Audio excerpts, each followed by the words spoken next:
Dan wil ons net sê, geluk aan almal. Geluk aan die volgende mense wat verjaar.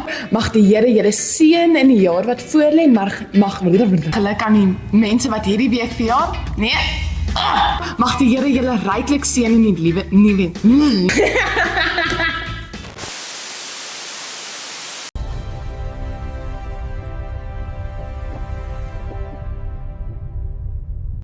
Goeiedag, ek is Anushka Miller en baie welkom by hierdie week se Blitsflits. En ook welkom by die Hervormde Kerk. Ons begin hierdie week se Blitspos met 'n artikel deur Dominee Hannes van der Merwe. Elke groot kerklied in geskiedenis was eens 'n nuwe lied. Lees gerus meer. Dan wil ons net sê baie geluk aan almal wat hierdie week verjaar. Mag die Here julle ryklik seën in die lewensjaar wat voorlê en mag julle net liefde en vreugde beleef. Dan deel ons graag met julle die volgende goeie nuus raak in ons predikante en gemeentes. Baie geluk aan Dominee Marna van der Westhuizen wat 'n beroep ontvang het by gemeente Pretoria.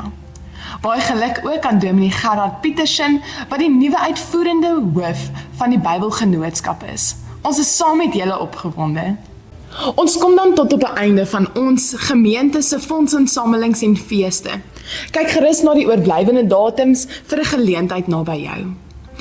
Baie dankie dat julle by hierdie week se Blitsflits ingeskakel het. Ons sien julle weer volgende week. Kom ons sluit af met gebed. Here Jesus, vandag kom ek voor U met 'n dankbare hart. U is waardig om geprys te word, nou en vir ewig.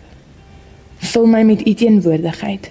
Vernuwe my oë om U te sien en laat alles wat ek doen tot eer van U wees. Amen.